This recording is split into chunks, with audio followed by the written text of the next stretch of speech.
Hey, it's Ali from A-hAAN.co.uk. Today I'm going to take a real good look at the brand new Blink indoor camera from Amazon. I managed to get my hands on one over here in the UK. It's due to be released on October the 22nd in the UK. I'm going to show you how to set it up and also what you can expect from this new security camera.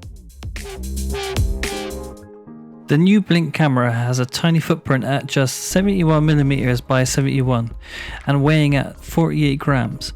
The glossy plastic won't be everyone's taste, but it's fairly discreet when placed somewhere in the living room like a shelf. In the box you get a tool that will help you unscrew the back cover.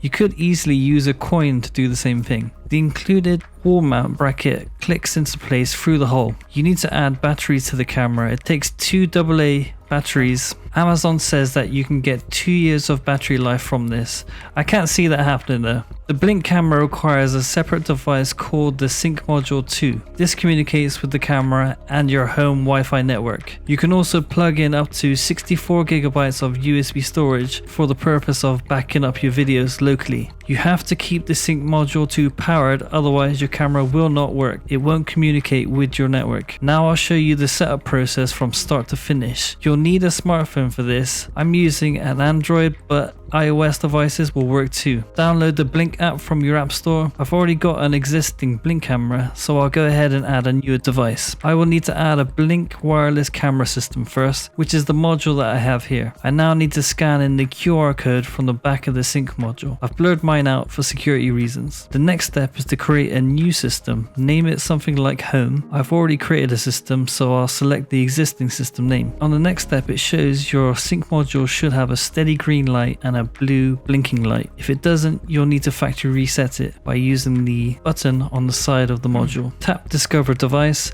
and the Blink app will attempt to connect to the Sync module. This part can take some time, bear that in mind. There's something to note, only one Sync module can be included in the system. If you have two Sync modules, you will need to create two separate systems. Once the Blink app has found your Sync module, you need to connect to your home Wi-Fi and provide your password. Once that's done, it will connect the Sync module to your Blink account. The Sync module has been successfully added to your app. We now need to add the camera. Before that, I'll show you what happens when you add a memory stick to the module. When you add USB storage to the Sync module, the app should notify you that the local storage device has been detected. You can then make sure that clips are backed up every day. It's a shame that you cannot edit the frequency of the backup. Now I'll add the wireless indoor camera itself. To do this, I'll follow the same steps as the Sync module. Tap on the plus sign at the top right of the home screen of the Blink app. Choose Blink wireless camera. You then need to scan the QR code, which is behind the back cover of the wireless camera.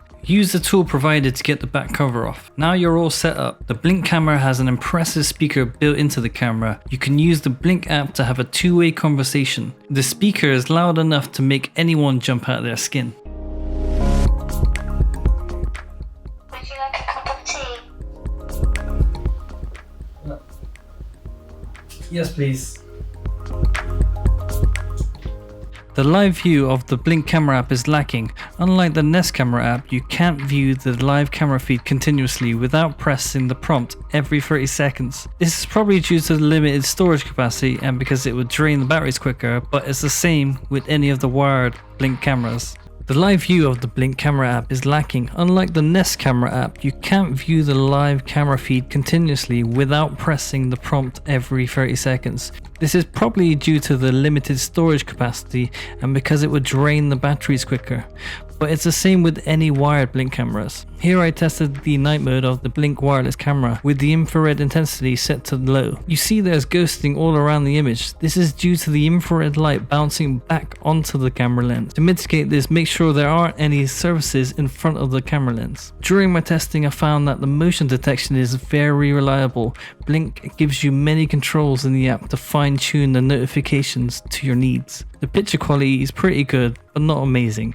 It's lacking any kind of high dynamic range, which means that some parts of the image can look washed out. For example, in these free image settings, it's very hard to see the title of the magazine I'm holding because the light is directly above. If the camera had any dynamic range, it would be able to provide a better image in this scenario. In conclusion, the all-new wireless indoor camera from Blink is a decent option option for any household. Price tag is justified at $79.99. I just think if you paid a little more and didn't need the camera to be wireless, the Nest indoor option is a better choice. The limitations in the Blink app let it down, sadly. That's it for me. Like the video if you found it helpful, and subscribe if you want to see more videos like this. One last thing, A-hAAn.co.uk is now available on Google News, so make sure you follow us. You can then get quick access to all of our articles and every single one of our videos, and even the new download section. This is the quickest way to get to our new content, so make sure you follow us now. I'll leave the link in the description.